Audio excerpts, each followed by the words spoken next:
was wondering what had gone wrong. I believe I found the source of the issue. You see, we have a very unsavory situation going on at right guard with Lester Cotton getting meaningful reps Hmm. on the offensive line. Yeah, why is he? Um, Why is he? Where is he starting he's at, he's especially? he's starting Oh, at left guard guard, huh? for the squad. Yeah, yep. I guess Kyle Doesn't get much Hamilton. better. Doesn't get much better at right tackle. We have a left tackle starting there. Oh Um, yeah, Austin Jackson. So it seems like this yeah. team cannot protect the quarterback. That seems No, to it be the does issue not. here. It does look like Trey Lance is going to be starting next season. He's up to a 78 with temp boost. So Well, absolutely. It's not we've never seen a Colts quarterback struggle because of a bad offensive line. no, never. Oftentimes, just these guys get drafted and play great regardless. So I'm excited to see how that goes for them. Yeah, I mean, Colts have a lot of weapons though. Leonard Fournette They do. in his prime. Odell obviously at his peak right now. Of any They receiver seem to really. they seem to be very interested in taking these skill position in the draft, especially with their high picks with OBJ, Jerry Judy. Um, they don't seem as inclined to get into the trenches. So I hopefully maybe the upcoming years they just improve that. They'll break this like decade and a half long playoff drought. Yeah, I mean, So and I think that's fair, but I do think defensively the D line is actually maybe the best in the elite, league. I didn't see this yes. until just now. Leonard Williams, Joey Bosa, and Jerry Tillery, along with Bobby Wagner as well. also Bobby Wagner. Yeah. Also, I know this is a 1 year deal. Linval Joseph here as well. Involved Joseph. Tedrick Um, Thompson's developed very well as well here at strong safety. see strong safety. Yeah, I feel like the defense is actually pretty decent right now. I agree. Um, I think yeah, yeah, it's I think it's really just if they can hold up on the line and Trey Lance develops, I think they could definitely make the playoffs next year. I agree. But here we should shift focus to our Super Bowl teams. We start with the Saints. Sure, yeah, the one that we don't know much about, Carson Wentz. Yep. Holy, playing up to a 98. He's a top 10 quarterback. Suffice to say, Carson Wentz is the guy for New Orleans. Yeah. They have a veteran Aaron Rodgers backing him up Oh wow. I mean, as a you look at mentor. this 6 year span for Carson Wentz. He's never thrown under 4,000 yards. He's thrown Wow. his lowest season of touchdowns was 34, but every other season 38 or higher. The issue though is he's only thrown for under 10 picks once, so we'll see if that is a factor. Bit of But a his, gunslinger. yeah, but his completion percentage 70 or higher every year. So I think it's very intriguing to see how that's going to play out. Um, he has some He's rushing actually upside actually. it's a little shifty. Yeah, a little shifty. Yeah, I getting about noticed. 200 to 300 yards. Although this past season, his most carries and yardage. So we'll see if that comes into play. Hmm. But yeah, Aaron Rodgers, it's a good point. Also, Johnny Manziel, who did not decide to Wow. just completely leave the league.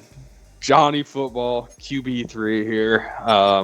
Yeah, what is he doing? I don't quite know. But He's doing his job as QB3, so that's all that matters. This yep, is certainly the QB room of all time. I But can't argue with you there. running back's going to be an interesting note here because their starting running back, Mark Ingram, who is the slowest probably player at running back in the league at this point, has a complete ACL tear, and Wow. they're going to have to rely on Cam Akers and on Johnson to be the running backs there. Yeah, I think that running back's slower than most offensive linemen these days. So that's Yeah, quite interesting. You don't see maybe that often. no, maybe not. And I'm curious. So he actually tore this week 15 or week 14 game against the Buccaneers. He had 4 carries, went down. He was still having some Yeah, solid games, but he was very clearly kind of slowing down. coming Yeah, to his the end of his productions. career. Yeah, Cam Akers very solid option though, second year player uh, by the Saints. I think they're definitely comfortable starting Cam Akers in this situation. We'll see how he shows up in the big game against J.J. Watt. But I think there's a lot of upside here. Yeah, I think he could cement himself in this game as being the starter going forward and potentially the franchise running back for them. Um, but I think really where this offense is so intriguing is their receiving group here. This is maybe the best trio in football right now, possibly.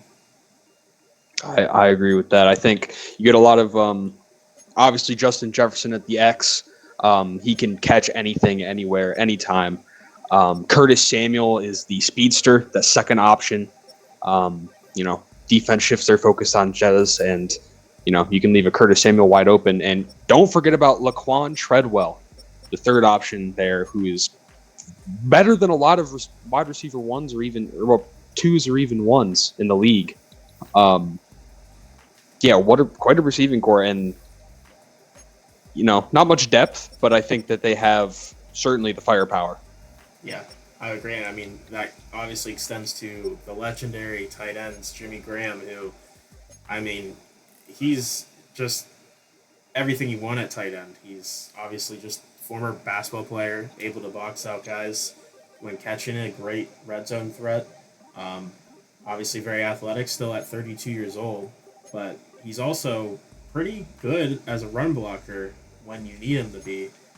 And I think they really like that as their tight end one. Absolutely. Jimmy Graham, it's surprising how his body is just continue to hold up at such a demanding position. Only the best of the best tight ends are staying in the league for this long, and Jimmy Graham has cemented himself as a legend not only of the New Orleans Saints, but in the National Football League. So expect this guy to be a Hall of Famer. Yeah. Now, I think where this offense may be in trouble is the O-line. At parts, their left side is going to be a little bit of a question mark with T.J. Clemens, Cody Whitehair. Obviously not the best. They're not bad. They're not terrible. But with the Texans D-line as good as it is, it might be a tough day for that left side. But the right side looks really good. Obviously, Marquise Pouncey, probably the best center in football, along with Dorian Johnson and Elijah Wilkinson, a pretty sturdy right tackle there. Definitely. If I'm the New Orleans Saints, matchups I'm looking for, keep it away from J.J. Watt, especially when you're running the football. Run it behind Pouncey. Run it behind Whitehair. Dorian Johnson, I think if there's any weakness on that Texans defense is maybe trying to lull them into an efficient running game, with all the weapons and firepower that Carson Wentz has, surely their eyes will be downfield. So you hope to see that maybe these Saints linemen can step up and help Cam Akers deliver a good rushing performance here in the Super Bowl. Yeah, I think they'll be kind of the biggest wild card for this offense. But defensively, their defensive front definitely no slouches. I mean, the Texans maybe have a better overall group, but Cam Jordan leading this group here, along with Chandler Jones, Jonathan Hankins, Kenny Clark, and then obviously you have to mention T.J. Watt in this conversation in the Watt Bowl. They have a lot of really good pass rushers and run defenders on this D line. So I do think they're going to be able to get home and get pressure and stop the run enough to make the Texans really have to throw it with Lamar. I think that's the game script for the New Orleans Saints defense is keeping Lamar as a pocket passer. We know what he can do when he takes off out of the pocket, when you show a crease. And if they can just contain the run game, contain Ajayi, Saquon Barkley, and Lamar Jackson, they have a very solid chance to go all the way. Yeah. I think obviously you have to talk about the linebackers that are going to be playing off ball. Zaven Collins, Defensive Rookie of the Year for the NFC, obviously a superstar at this point. He's going to be a big wild card today in not only the run game, but just pass coverage over the middle. Is Lamar going to be able to get those short to intermediate passes without being picked off by this rookie sensation? along with Alex Anzalone, who's a pretty solid linebacker himself. I definitely agree with you there. It's going to be very interesting to see how a rookie handles the big game, especially at a demanding position like Mike linebacker. You need to make the reads. You need to call. You're essentially calling the defense. So for Zaven Collins, he's going to need to step up big time. And I'm going to be honest, this off-ball group, I think Zaven Collins is definitely leading it. But aside from that, Anzalone, you have some upside there, but if I'm Lamar Jackson and we're forced to pass it, I would attack the middle intermediate part of the field here, try to attack that rookie, put pressure on him, put pressure on Anzalone and possibly Troy Dye or Ulysses Gilbert the third or whoever is starting there. Shout out to Off ball. Ulysses Gilbert the third. Shout out to former Ulysses Steeler Gilbert the third. in real life. Yep, good friend. And Good friends with his mom. Good yeah, guy. yeah. No, I agree completely. That's going to be, I think, where they test a lot today is testing that rookie and seeing if he really is going to be able to handle the pressure of leading this defense in a big game. And you go to the secondary. I mean, it's a solid group here. Jamar Taylor at this point, just a super athlete, playing corner one for them. Teron Johnson, kind of the opposite. He's very slow, but he's very technical. He's gonna stay with his man. I think they're gonna run a lot of man coverage here. They seem to be leaning towards a man-heavy group here. Corn Elder, also very, very efficient in a man sense. And we'll see how much maybe rookie Kelvin Joseph plays into this as well. He's a very athletic guy who seems to be the Jamar Taylor replacement. But I'm interested to see how this secondary holds up versus Tommy Streeter and company. Definitely. With this corner room, I would have to think that the Saints want to play man defense and maybe even throw some blitzes in there. Try to get Lamar off his groove with this corner room. And I do find it interesting that Taron Johnson, who isn't quite known for his speed, isn't playing the nickel corner. We see Corn Elder is projected to be playing nickel. So we have one-on-one matchups with some pretty fast receivers. Taron Johnson's going to need to show some game speed if the intangibles aren't quite there. But no, I think the man coverage idea is where they want to go to ensure the best path for this game. Yeah, I do think that's going to be a key matchup and seeing who he's going to be guarding this game. Because if it was me coaching this team, I would probably throw Teron Johnson in the slot, maybe bringing him on some blitzes. He seems to be their best tackling corner. So, I mean, naturally, that's where my thought process would be. But they clearly have made it this far with Teron Johnson as their starting outside guy on the other side of Taylor. So they're going to rock with him. They trust him out there. What they might like about Teron Johnson as a outside corner is his press ability. He is very good at pressing. He's a good man. Obviously his tackling is good. But maybe that has helped them. He's solid vertical. He can get vertical decently well, so he can knock out those high passes. Hopefully, they will hope Teron Johnson can hold up on the exterior. And Lamar Jackson will probably throw some looks his way. Yeah. And then, I mean, the safeties, obviously, they're going to be really holding it down, making sure the big plays to Tommy Streeter and some of those speedy receivers that they have aren't going to make a big one-play touchdown.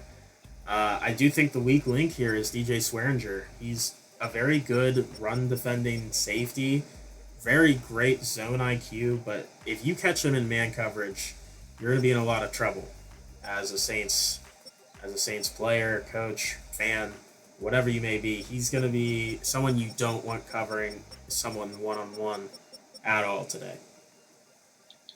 See, and I think this is why that he's playing the free safety position, is that he's a great zone coverage guy, and often in man you have those cover one shells or those cover two, and your free safety is often back.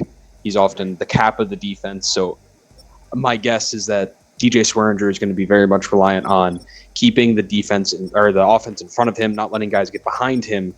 His speed is a liability, but with just good ball skills and good IQ, DJ Swearinger, I mean, he's played well enough to get this team here. So I'm excited to see what maybe if DJ Swearinger can turn some heads possibly as an 8-year veteran. He's also not a great jumper whatsoever, not great vertically, but I mean they made it this far. We'll see if Swearinger can hold his end of the bargain for the New Orleans Saints. Yeah, I do agree. I think he's gonna, if they keep him in the role where he's most comfortable playing zone and really just being the last guy back there in the defense, I think they'll manage.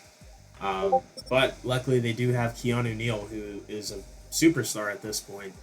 And while he's not super athletic necessarily, he does make that up with his overall technique and ability in all facets of the game as a safety. He can play the run, he can play the pass in zone and man. So he's going to be able to line up with a tight end like Hunter Henry that they have over there in Houston, or line up against a Saquon Barkley or JHI out of the backfield, and they'll be comfortable with that. So we'll see how that plays out for Keanu. What I'm also very intrigued by is Keanu Neal is one of the best play recognition safeties in the league. Recognizes plays, diagnoses defenses. What if we maybe, possibly, we might see Keanu Neal almost helping that rookie linebacker call plays and see the defense in his eyes. He also lays down the wood. Great safety when it comes to just putting people down. Powerful hits, great in pursuit. I mean, Keanu Neal is the package. I think his only weakness is perhaps being a little on the slower side for a strong safety. But I think that, his understanding of the game is more than makes up for it at this point. Yeah, I agree completely. And just to round it out, very interesting choice here to hold two kickers on the roster and a punter. Jason Myers, I think maybe more of a we'll see how it plays out in game. I think Jason Myers is more of their short extra point guy. He is more so trusted as the accuracy, but short. You got to keep it short because he's not going to be able to kick those 50, 60 yarders that guys are kicking today. I think that's what Nick Rose is going to be here to do. But I do think it's a very interesting idea that they're throwing into practice here. Wow. Yeah, no, this might be a point of contention for the New Orleans Saints. I mean, on one there's being, a weaker legged kicker with accuracy upside, of course, but Jason Myers, I have to assume he's just cannot kick the ball farther than maybe 40 yards.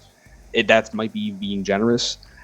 I don't understand why Nick Rose isn't just taking all of the work there at kicker, but maybe Jason Myers has that it factor, that clutch factor that sometimes can't be described by stats or by physical metrics, that you just need to have a kicker rise to the occasion, and that might be Jason Myers. Yeah, I think that's a great point. I mean, if it really comes down to a game-winning field goal within the 40-yard line, they might really rely on Jason Myers. If they get iced, that might be what wins them the game versus if they had Rose in. And then punter-wise, Jeremy Capinos is a very good punter. Obviously, at the back end of his career, probably going to retire after this game. But he's still an elite player at his position. And, there's really not much to mention on him other than he's just good at what he does. Yeah. Jeremy Capinas is a very very interesting player. I think he could have a big impact. Yeah. And, this Saints team definitely overall, definitely a lot of strengths and a lot of reasons as to why they're here.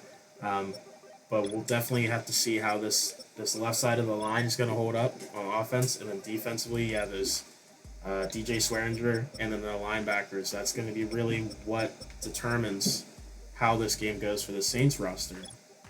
But let's head over to the Texans group here and see how they compare. We've got the sensation that is Lamar Jackson, obviously starting. And if you were to build a quarterback in a lab, in a video game, this is exactly really who you'd want. insane athleticism. He's faster than most, if not all, players that are going to be on the field in this game. But not only that, is he has an incredible arm and great accuracies, but his deep accuracy is where you're a little concerned. Yeah, I think, obviously, as you said, luckily this isn't a video game for the Houston Texans. So, they are very lucky to have a quarterback like Lamar Jackson. And you bring up a good point with the deep accuracy. I would like you to take a look at his stats here ever since he was drafted into the league. The last 4 years, his yards, he eclipsed over 4,300 yards the last 3 years. This year, his yards and attempts have dropped quite a bit. Lamar Jackson only threw for 3,900 yards this year, almost 50 less attempts, almost half the touchdowns as he did in 2032. And, it's interesting. When you look at the stats here for Lamar, this looks like a down year, yet this is the, Super Bowl year. And I have to think that may come down to two game changers that are going to be shown very shortly here in the running game. But yeah, I think Lamar Jackson has been tasked with a more careful approach with his deep accuracy concerns in mind. Just being able to rip it intermediately in short game. I think Lamar Jackson is not many better than him in that regard. Yeah, and I think to add to the deep accuracy, I agree completely. He is such an elite player. There's only been 3 games where he's been able to throw past 30 yards on a pass. Week 13 versus the Colts, he threw a 50-yarder. Week 17 versus the Jags, his longest of the season, 89 yards. And then versus the Dolphins, an 81-yarder in the wild card. But every other game, it's been 30 or less. So, yeah, we'll see.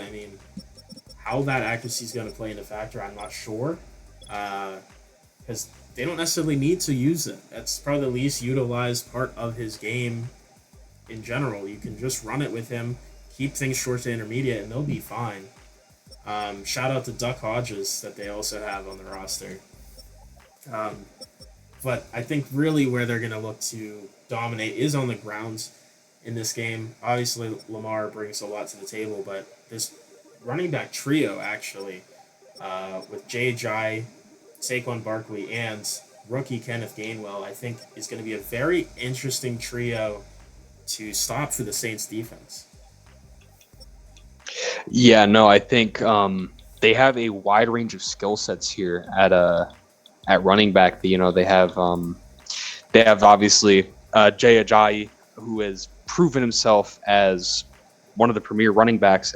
Especially in the AFC South, he is just the guy in running back ever since the big 3 running backs had kind of faded. Saquon Barkley, drafted here, and maybe not as big of a role as you might expect. He's surprisingly slower than maybe he should be, but he's still very, very good as in his agility, almost unmatched, change of direction, strength. There are not many running backs who are almost as strong as defensive linemen. So I reckon that, they use Jay Ajayi as as an intermediate back, perhaps those longer gains. Saquon Barkley is your pounder, your trench player, and possibly Kenneth Gainwell. He has probably the best long speed out of all these players. Not as agile, but maybe expect to see him on a trick play or two. But primarily Jay Ajayi and Saquon Barkley will be running the show here. Yeah, and I think Saquon also will be an interesting case, as he's a really good receiver, and with that strength, a really good pass blocker, I should say. So on those third downs, you might see him out there over a faster guy like Gainwell or Ajayi, just because they value his blocking so much. But really, we're going to see 2, maybe 3 guys here at receiver that are going to be really important to today. Obviously, Tommy Streeter, he's a legend at this point for Houston.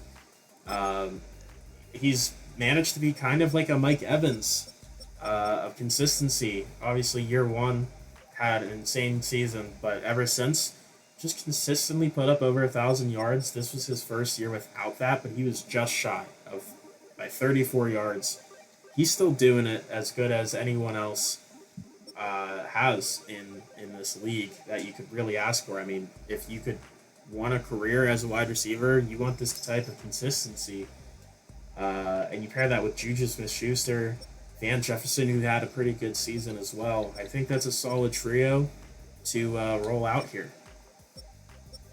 Absolutely, and you bring up a good point with Tommy Streeter's dip in production. I mean, he was 1,100 yards or above up until year 9, but you can along with the career low touchdowns. But I think you can attribute this to Lamar Jackson's change in play style. Instead of ripping the ball downfield as much, he has taken a more conservative approach, and you can see that with just. I think that reflects with Tommy Streeter's performance, which he's also getting older, so maybe slowing down a little bit, but he's still an X receiver, I think, at this point in his career. And Juju Smith-Schuster, very promising young player. I think he'll just continue to get better and better. Van Jefferson obviously is a great third weapon, good third option, but maybe wish to see a little bit more. But I think their tight end will certainly make up for that.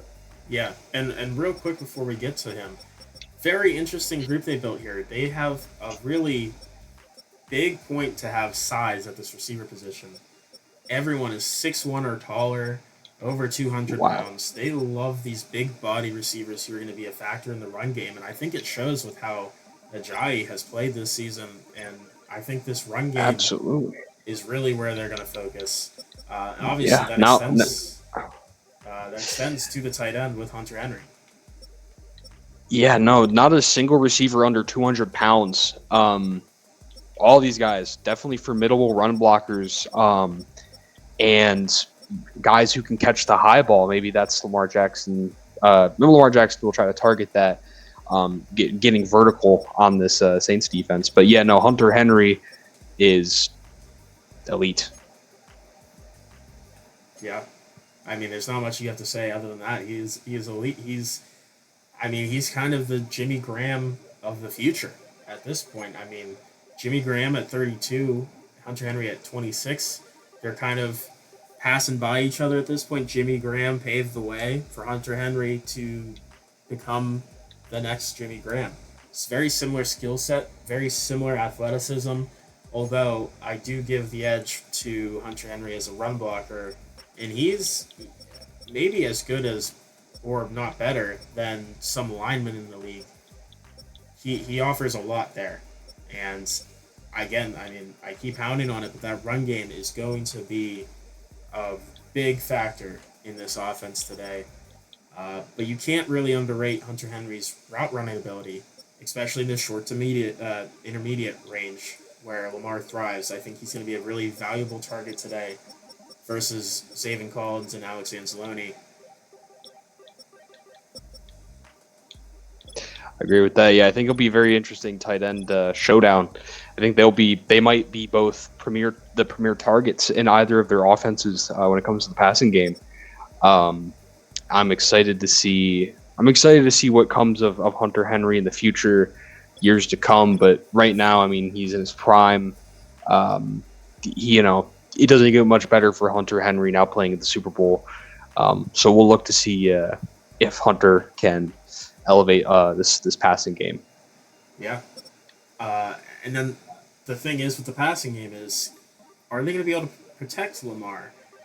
Even though Titus Howard is a very good player, he has struggled in pass protection this year, specifically when he's going up against the guys that are those power rushers on the edge position. And you look at TJ Watt, and you look at Chandler Jones, Cam Jordan, those are guys who know how to win in multiple ways. And if they know Titus Howard, a weaker power defender for his quarterback, they might be in trouble in that regard. He is very good in all other aspects, essentially at tackle, but you do have some concern there.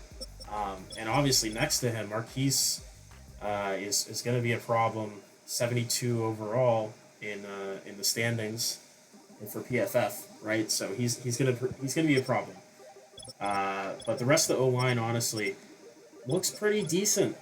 And I think they'll be able to hold up okay, but that left side's gonna have some concerns.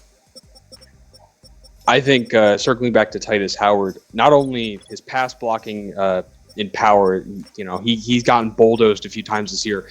He's even worse as a run blocker with powerful guys. If you get a powerful edge rusher like J.J. Watt who can dominate you in the passing game and the run game, I'm concerned. I don't think you should be running this ball to the left side. I mean, Marquise, he doesn't have a last name. That's how forgettable he is for this Texans team. And he's also he struggles with power run blocking. A solid run blocker regardless, but just big power guys, they're gonna bully the left side of this line. So I think you're gonna find a lot of success running to the right side. If you need to attack the right side because you cannot be running into J.J. Watt with your left side of your offensive line. I think that spells bad trouble and bad juju for everyone involved on the Houston Texans. Yeah.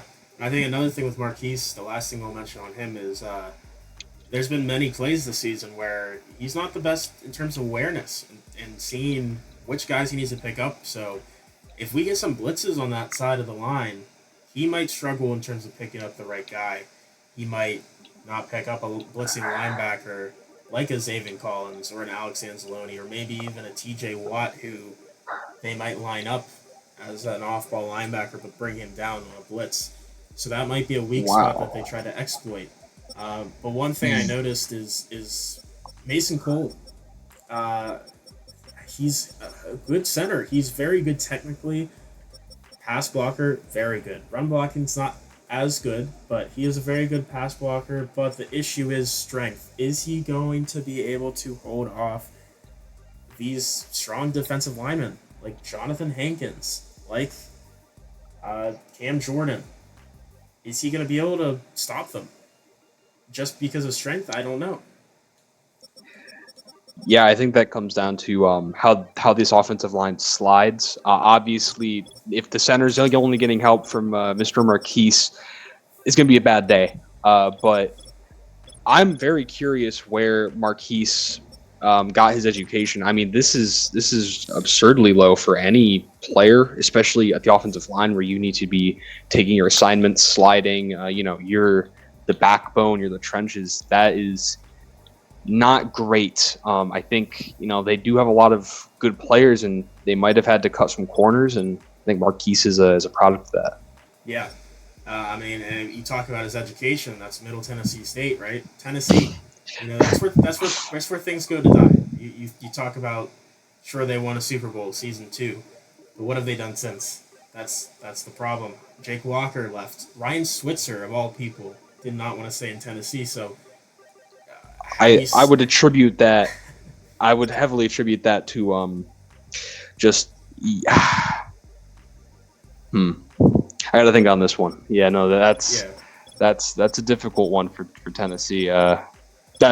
Obviously not their circus right now, but Marquise is how to politely say it, hot dog water. So we don't want Marquise hopefully showing up on tape. Hopefully he gets some help.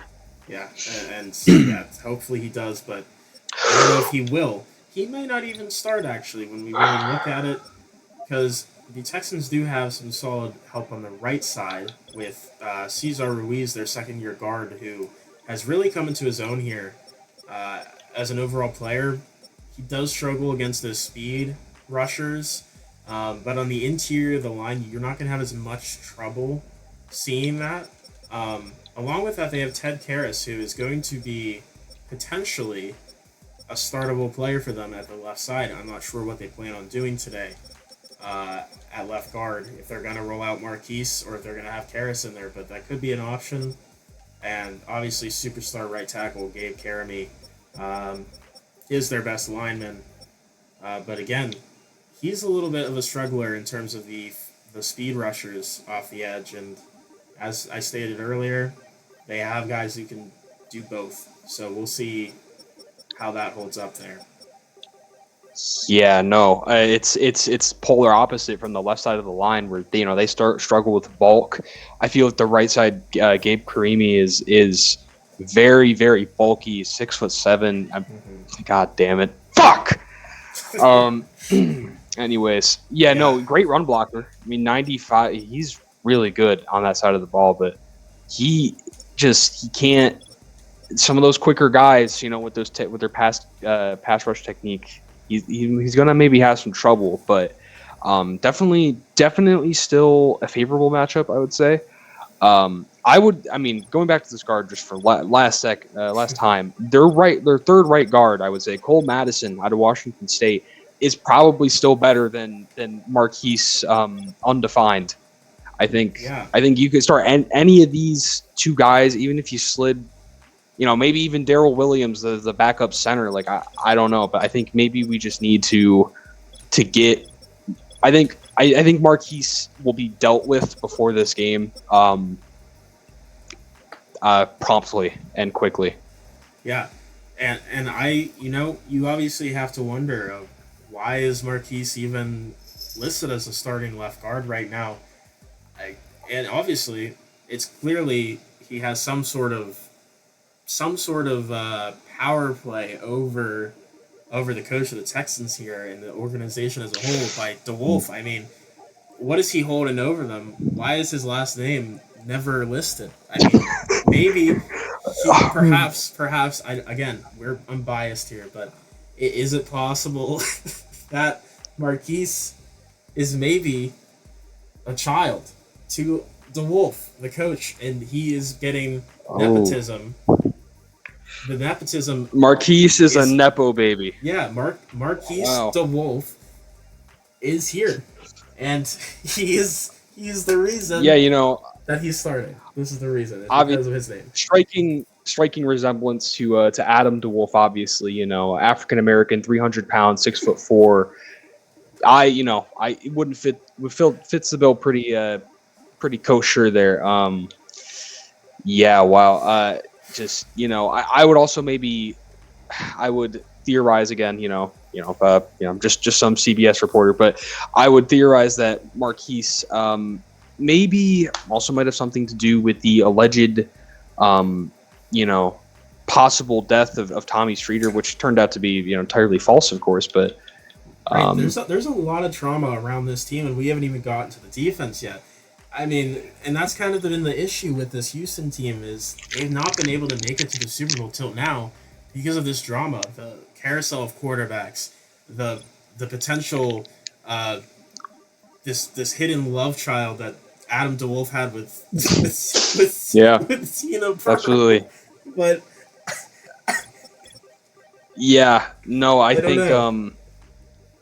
think this offense is this is something interesting. I mean, you go these guys juggle franchise quarterbacks like they're nothing, and you have three X Factor quarterbacks, like dogs at the position who seem to want to come and go, and you have Marquise here who is playing, allegedly playing starter football for the Houston Texans.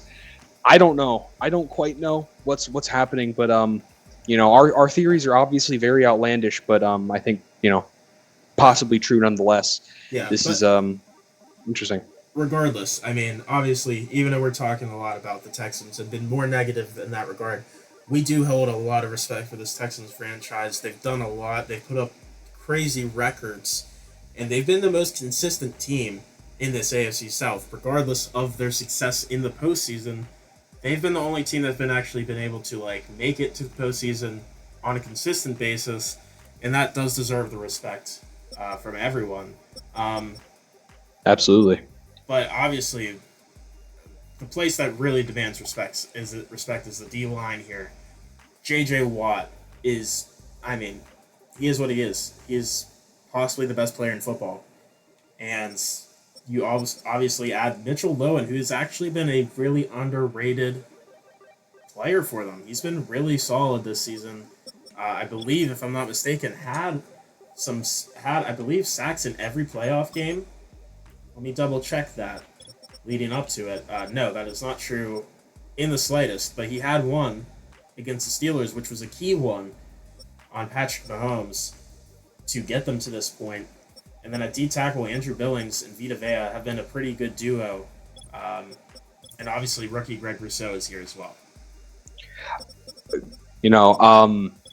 let's just start with this. I mean, I feel like the Texans have had, despite all of the possible hype that's around this offense, their defense was very good. And they first at home they bring on Miami and they hold them 14 points and win the game there by 10. That was obviously a very nice matchup. And then they go on the road in the divisional against the Jimmy Garoppolo Buffalo Bills, and they blow them out, hold a shutout, 27-0. And then they go to the AFC Championship where they face a dynasty in the Pittsburgh Steelers, and they upset them on the road, holding them to 14 points. I think a lot of that has to do with the sheer monsters that they have on the defensive line and in the trenches. And I think that could very well be what they're banking on for this game. And I think Greg Rousseau is also going to develop into a very promising young player behind J.J. Watt, possibly as his successor. But there's no need to talk about that now because J.J. Watt is looking for his first Super Bowl ring. Yeah, and against his brother. Yeah, and that's a very, very fun story. And another thing is just J.J. Watt, you'd think maybe, at this point in his career, maybe he's slowing down. But that's just not the truth. That's not what's happening here. J.J. Watt has consistently put up numbers since 2025, his second season. He has never had lower than 12.5 sacks. And that is an insane number that is not replicated by anyone in NFL history, including, his 2031 season was just insane. 26.5 sacks with 20 tackles for a loss. He's not far from that type of player anymore. He's still that good, and he's going to be really, truly a potential game winner, game wrecker for this Houston defense. And we move up to the linebacker group. Duke Riley, he's going to play a role. He's been a decent player for Houston as an off-ball linebacker, a really underrated coverage linebacker for them, who is just a really good tackler. He's going to contain Jay Jai in this one is what they're hoping, and not letting him get those big gains. And then we got, obviously, Brian Cushing, a Houston legend at this point, kind of going down in the end of his career here, but he's still an elite run defender, brings the upside as a pass rusher even on the blitzes, but not really great in coverage. But that's what Jermaine Pratt's here for, as well as Riley, as mentioned prior. Brian Cushing is a student of the game. I would compare him to maybe a slower Luke Kuechly. Very, very quick to diagnose defenses, very aware. He can still lay down some blocks, and he's one of the best linebackers in shedding blocks. So hopefully he can disrupt Cam Akers in run defense. Also an extremely good pursuit linebacker. Brian Cushing has basically everything but speed. I think that everything here makes up for it. I think he is a hitman, so to say, and they have Jermaine Pratt to kind of clean up the speedier side of it, and they also have obviously Duke Riley, who could do that as well. So very interesting to see how Brian Cushing leads this defense.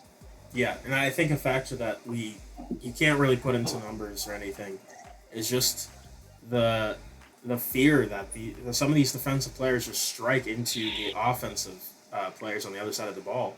Brian Cushing, J.J. Watt, both players who have been on the field have blood rushing down their faces and still played the game because they're that damn good and they're that scary to go against. They are two of the most badass players that you probably could ever see in football, and they're gonna make Carson Wentz's life a living hell if they have any say. I agree. I just final and add on to that. Very unfortunate for the Saints that they're on the same football team this year. And I think you bring up a very good point with the kind of intimidation that this kind of duo brings, but also their experience. Both of these guys, JJ Watt has been here for a decade. This is his decade season. year 10, and Brian Cushing has been here for 12 years. So both of these guys are extremely experienced. They had no occasion too high, and I think that could ultimately be an edge for the Houston Texans defense. Yeah, I think talking about that experience, I mean, it's a very big difference compared to the Saints with Zaven Collins, second year or rookie linebacker, actually. So it's going to be an interesting battle of the veteran versus the rookie at middle linebacker in really calling this defense.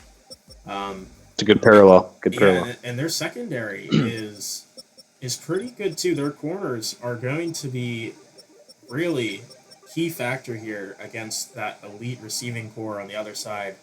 Adoree Jackson, Desmond Trufant, and Chris Colliver. I think that's a pretty good matchup against what they've got on the other side. Yeah, I mean, the corners can do all three of these corners can do both man and zone coverage. Yeah, like they're dynamic. They can be called in either or. They are fast enough to cover in man. They are smart enough to cover in zone. I mean, wow. I mean, Adoree Jackson and Desmond Trufant, disgusting corners, boundary corners. Adoree Jackson has been on the younger side with that captain badge on his chest, leading the secondary, and then Desmond Trufant is, he's proven himself as an athlete, as a coverage guy, definitely their best man coverage player, and Chris Culliver is a veteran and an award winner, apparently. If you want to check that, I'm curious what awards he won, but Chris Culliver is certainly a dog. Yeah, also his first year in Houston, he was with San Francisco for his whole career. But he actually is a 3-time Pro Bowler after being undrafted. He led the league in interceptions and won Best DB in 2027. So far cry from that year, but still, as a slot corner, you'll take it. And I think another key factor to look at is their starting three corners, their tackling ability is going to be key today as well. They're elite tacklers at the position, and I think that's going to be really interesting to see if, are the Saints receivers, are they going to be able to even make some more plays after the catch? Because that's going to be something that might not show for the Saints corners. They might give up some yards extra in the yards after catch. If I may point out maybe a matchup that might be favorable for the Saints, Desmond Trufant is a bit susceptible to vertical play. He is tall, but you definitely wish that these boundary corners especially have a bit more hop to them, especially with what the New Orleans Saints have been building.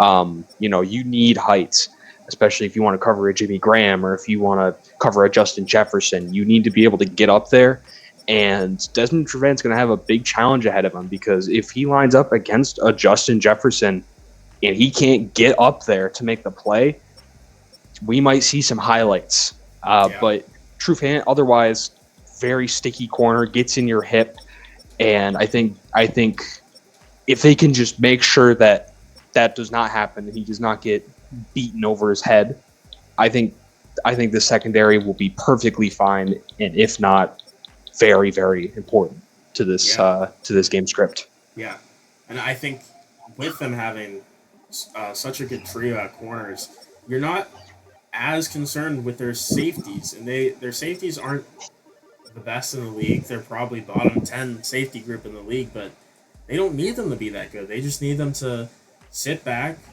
play their zone, don't let anyone get by them. Ugochukwu, Amadi, is a smaller safety at free safety, but he's a really solid zone corner. He can man up if he needs to. So I'd expect him to kind of play that deep zone role that we're going to see with Swearinger on the Saints side of the football. And then Trey Boston, he's a veteran at this point on the slower end, but also still very capable as a zone player, and definitely can play the run well. Absolutely. Yeah, no, Ugo Amadi is I think he'll be a good cap for this defense, and he's only second year player, so a little bit experienced, but hopefully he can kind of keep his nerves. And as for Trey Boston, he is definitely on the slower end, but zone coverage is pretty good. He can play the zone, and his tackling's honestly his standout. So he can just wrap guys up, and I think that's really what the Texans need him to do with those elite corners. Is all Trey Boston needs to do is kind of just do the dirty work, make the tackle here and there, and just kind of clean up whatever the corners aren't managing. I think they'll be perfectly fine. Yeah, I think the only thing you don't want to see is Trey Boston covering Jimmy Graham one-on-one in man coverage. No, that would be the worst nightmare for this Texans defense. That's probably what they are absolutely planning not to do today. Yeah, no, I would almost even consider if a safety does have to match up and it's not Amadi, I would go with Josh Metellus, the second-year player at free safety. His coverage is pretty negligible, but he's a little faster, and obviously wouldn't want to play him in man. But if you have to, you throw Metellus out there in a zone, and he might do okay. Certainly, I believe better than Trey Boston, but definitely gonna be interesting. I don't know how much we'll see of Metellus, but interesting player to watch out for. Yeah, I think it's a good point. And then as we round out here with the special teams, I mean, Matt Prater, he's again older at this point. He's been around the block, but he is as good as they get at kicker. He's had some down years in the past, obviously an up and down kicker for Houston, but not even just Houston, just throughout his whole career. But he is still a really good kicker. This year he's been pretty good, only missing one field goal. League high or career high field goal percentage made. Yeah, and his one kick that he missed was a 50-plus yarder, so they're not really concerned at kicker like the Saints maybe are with their kicking ability. And at the punting position, Jake Bailey, second, third-year player at this point, not going to offer a ton other than his leg, but he's good enough to get the job done. And if he needs to somehow make a tackle, he has the speed to get there on those punt returns. But we'll see if he will have to tackle anybody today. Hopefully, for his sake, he won't. Noticing a theme that the Houston Texans have built their team very much with experience in mind. Obviously, at cornerback, you have, I think, Culliver, who is the one who is the 10-year guy. Yeah. 10-year guy. And then in middle linebacker, obviously, Brian Cushing. Defensive line, you have Watt. And your safety, Trey Boston's a veteran. So I think that this is kind of what the Houston Texans have been building. Players that can just do what needs to be done. The occasion, again, just not too high, not too out of reach. These players have been through a lot. Matt Prater is very seasoned, but still a damn good leg. Probably one of the best kickers, I would say, at this point, coming off a career year here. So excited to see maybe if Matt Prater notches in a 60-yarder or something. But no, this team is very experienced. And I think very ready to take on a comparatively much younger New Orleans Saints team. Yeah, and I think just to wrap it up again here, I think the Texans, very, very strong team. Just going to have a lot of questions about that O-line with certain parts of the O-line, obviously, in their skill sets. Defensively, though, honestly, there's not many questions for me. I think maybe their safeties. But if you're going to have a weaker spot on the defense, that's where you want it. So I don't think their defense is going to be as much of a problem. And we've seen that in the whole playoff run here. They've only allowed, 28 points total across 3 games. So I don't think they're going to be a problem today. No, they've been elite. Yeah, for no more than 14 points allowed in every single one of their playoff games. They are coming off a stellar outing. I think this team has what it takes, but it's going to take quite a lot to overcome a Saints team that is young and pulsing with talent. And obviously, I think the Watt Bowl is an apt title for this. TJ Watt versus JJ Watt, the old versus the young. I think that entirely it's a parallel. I mean, you have T.J. Watt, only 4 years. They've already established a very good player, and then you have, Big Brother, who is the guy. I mean, probably one of the best defensive players to ever play the game, up there with Bobby Wagner and the likes. So I'm very interested to just see maybe even just these two interact on the field. A lot of brothership here, but at the end of the day, it's football, so you got to go out there and help your team to win. Yeah, and I think it'll be a very interesting game here today, and I think there's just so much firepower in both teams. I think it's going to be a very exciting one today, and I'm curious to see really how this game ends up going. This could be a game that's very low scoring, defensive minded game, or it could be a shootout. It could be anywhere in between, and I'm very curious to see how exactly we get to that point today. Let me get to that point real quick here. Goodbye, Tommy. We're currently seeing Tommy Salami hanging up the hat for the Jaguars. Too many years of mediocrity has finally done him in. Yeah, I mean, what a coaching career. He managed to put together a really good squad, obviously, and was so close, one play away from making it to the Super Bowl, potentially winning it season 2, but just unfortunately couldn't get the job done. I would point, parallels obviously to the Colts, who their success ended basically that year. Definitely more harsher than the Jaguars. And if there's any solace for Tommy Salami, is that he's not Bruce Arians and the 5-12 Colts. Yeah. That is true. But without further ado, I mean, very interested to see how this game is going to go here today in Tampa Bay. 10-7 4 seed Houston Texans and 10-7 4 seed New Orleans Saints going head to head in the last game of the season. Let's see how it goes here. Get started. Yeah, and I mean, obviously, another thing to look forward to. Who's the halftime show this year? Yeah. 2020 is 2022, right? I believe this is the Rappers. Or maybe this is the year after that. I don't remember. Was this the one in Los Angeles? This one's Tampa Bay, but I think I'm actually getting word we had a cancellation for the halftime show. We're actually going to be seeing an interesting halftime show this year where it's only going to be one song. Oh. Performed I'm looking forward to see that. I mean, if we even get to see it, I don't know. This is unheard of.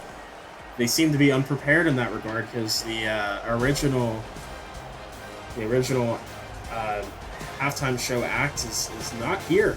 We're not in Tampa Bay. I heard that Kurt Cobain was going to possibly be doing this, but things can often get out of hand, and sometimes you just it's it's difficult. No, but I'm ready to see these teams play football. I'm ready to see see everything kind of unwind as it should. So Super Bowl, here we go, kicking off.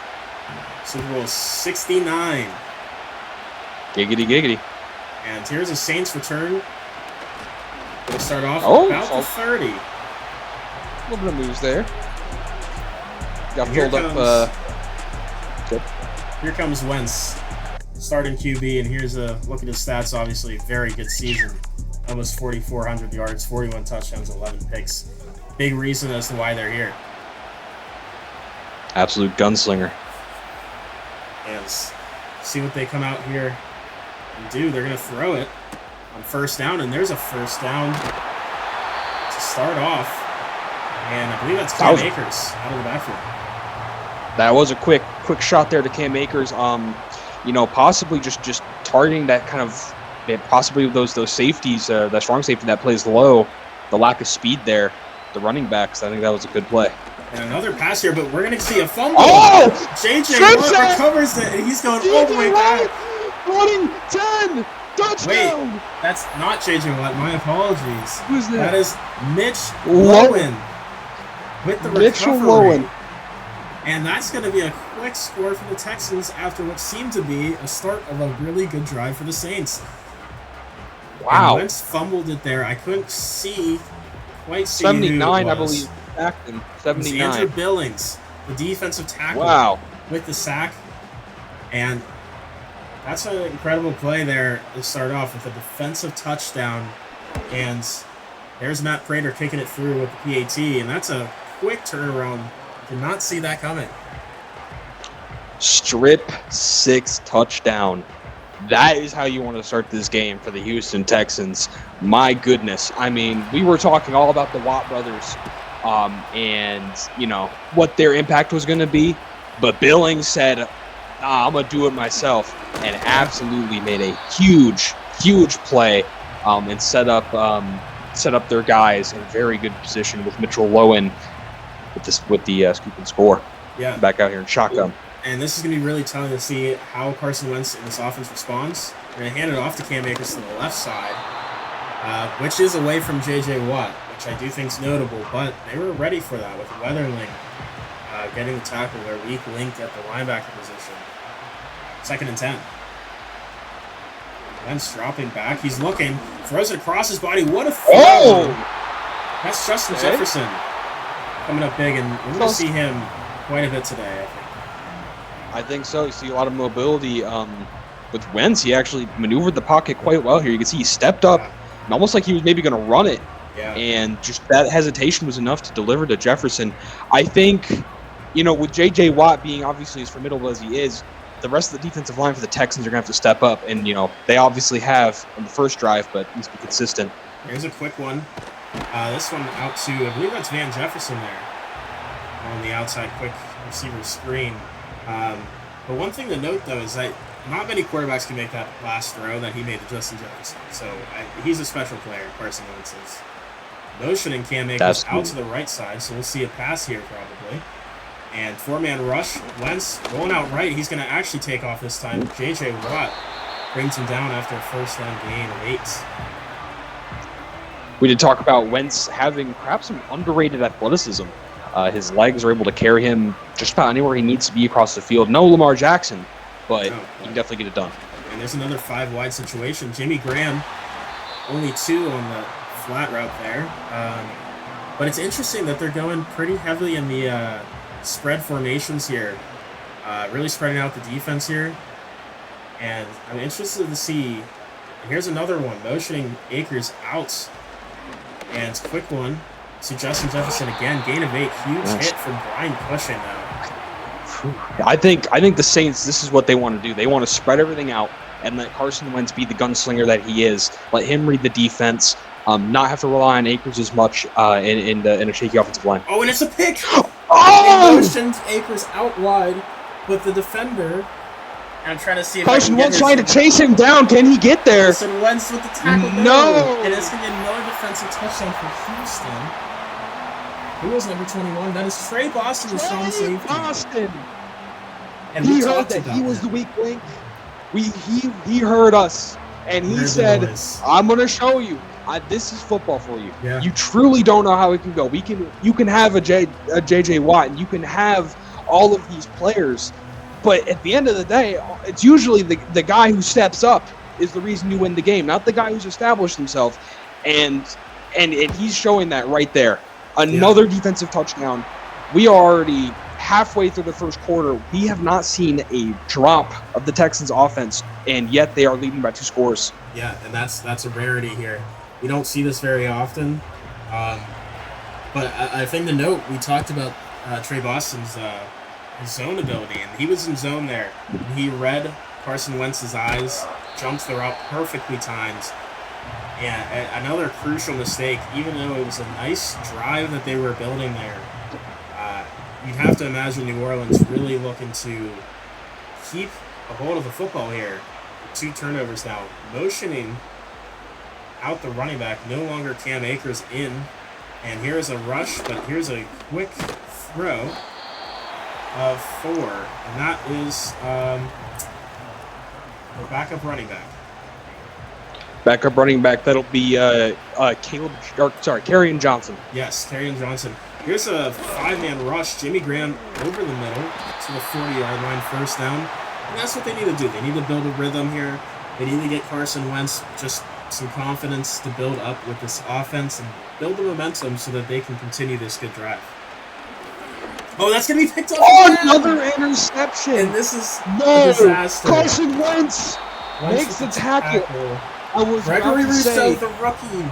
Gregory, oh my goodness. Okay, a lot to dissect here. I mean, the Saints. I was about to say they need to stop the bleeding, and that is not what you do. You do not let a defensive lineman read your eyes, dropped off of his man there to Case, and snagged the football on a quick route. They read, Carson Wentz was taking check down, and he just read his eyes. He was too obvious with it, and we'll see Lamar Jackson finally take the field. Yeah, Texans offense in a great field position here, starting at their own 20, already in the red zone, up by 14.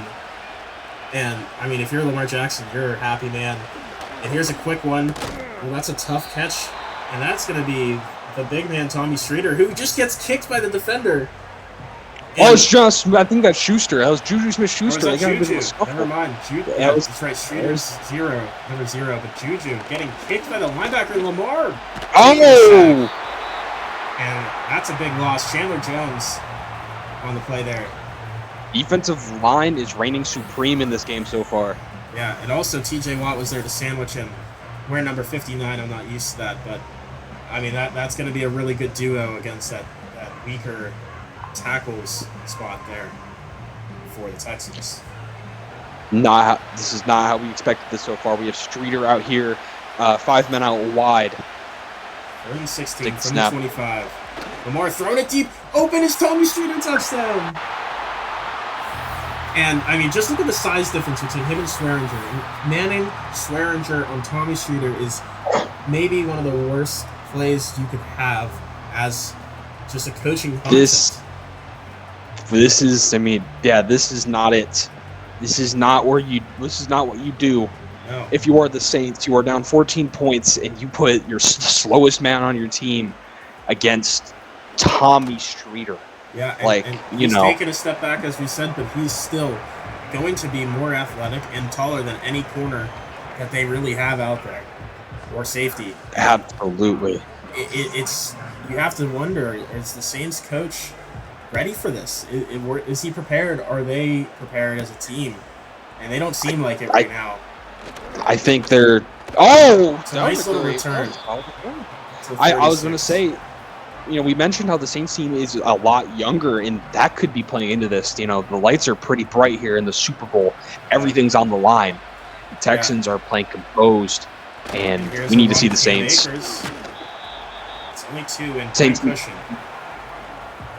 Yeah, no, Cushing's going to be big, but I think the Saints need to show some maturity here.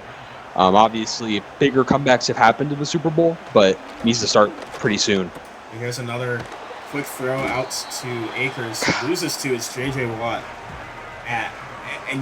Do you almost think maybe the Saints are playing too passively here? I think a little bit. I think they're a little bit scared to turn over the football again at this point. They're going to motion Akers out wide. 3-man rush. Finds a man, but it's going to be an interception again. Wentz can't connect with his receiver. Carson Wentz. Duke Riley who gets the interception. Wow. And that's 4 turnovers for Wentz today. And it's not even the second quarter. No. This is a catastrophe. Carson Wentz, I projected to be the better quarterback, honestly, in this matchup. He is folding. Yeah, and he's struggling right now. This is very bad for the Saints now. They need to start getting turnovers of their own. They cannot allow another touchdown drive and go down 28 points in the first quarter. We've not been able to see many teams make a big comeback like Tom Brady has. So that's a good start to this drive here. Lamar ending on his back there. If any team is gonna be involved in a game like this, it's gonna be an NFC South team, obviously. So of course. But hopefully they'll be on the right side of it. Yeah, this one goes out to Hunter Henry. It's Anzalone with the tackle.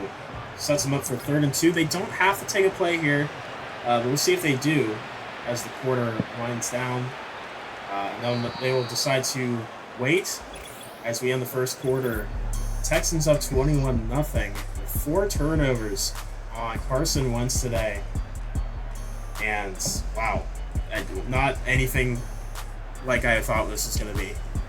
Gregory Rousseau that's probably the biggest shocker so far. That's a rookie edge rusher. I was saying maybe behind J.J. Watt, and he just makes a play. They're going to motion out. I believe that's Saquon Barkley. He's going to get the pass, but broken up. Oh. And that's what the Saints need.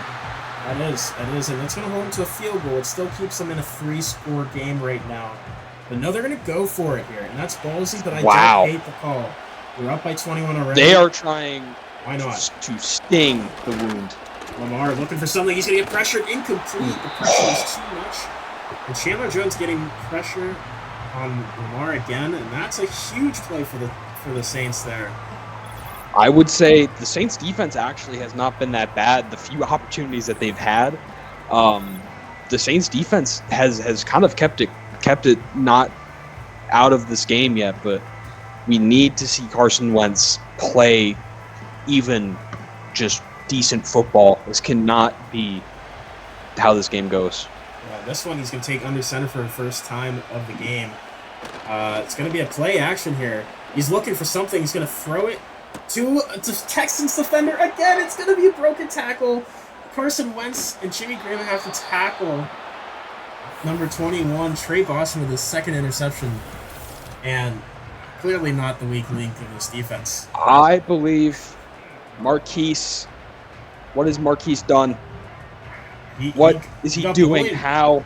I mean, if you saw Mitchell Lowen, not the same team, but Mitchell Lowen, again, he had pressure on that play. That's play action.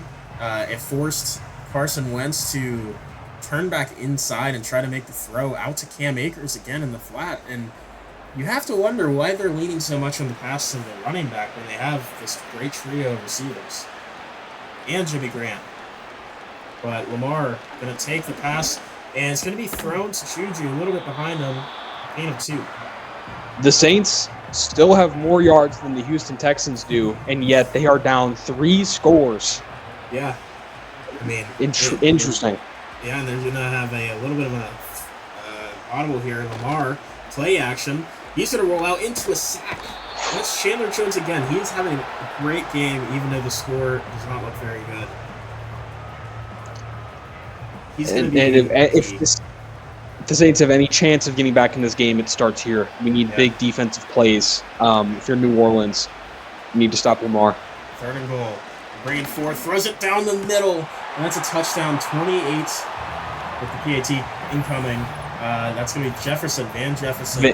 Yeah. And that's just rough. You have to have your guys man up better. I mean, number 22. Let's go and check who that is. Number 22. I think is that a corner? Let me check that. 22. That might even be a safety. Takes that through 28-0. Getting this up. That's Corn Elder, who Corn cannot Elder. keep up with this man.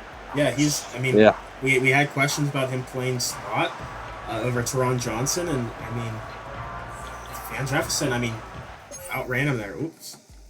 And we have a commercial timeout there. Yep. And here's the Whopper. Oh, we're back. 6.5 minutes to go in the second. Saints need some life here. Return out to the 28. Carson just needs to get his head together here. He's seeing ghosts. 5 turnovers today. That's not going to win you football games. Absolutely not. This needs. I keep saying it, but you got to stop the bleeding. And here's going to be another pressure. Gonna have to throw it away. And this Texans D line is really having their way with the Saints O line today. It has been a battle of defensive lines. Even the Saints have had good play, but the turnovers have obviously ravaged the Saints early in this game. On a little RPO, but again, Anthony Billings just rushing through the line, knocking it down. And this D line is it's so formidable, and they're just taking over this game right now. They're gonna go pass on 3rd and 10 here. Oh, Russ yeah. looking for something. Technical difficulties with Gotta your throw it away microphone. or Oh, that'll something. be an ace. Snap. Andrew Billings. Can you hear me? Oh yeah, okay, that's better now. Yeah, you had some technical difficulties through your microphone there, but I think it's better now. Yeah, Maybe not. No? Oh, Better? Worse? I think it's better now. Okay. Seems a little better. Here's gonna be a punt, our first punt of the game. Very ill-timed punt for the New Orleans Saints. But at least this is gonna be the worst field position the Houston Texans have had all game long.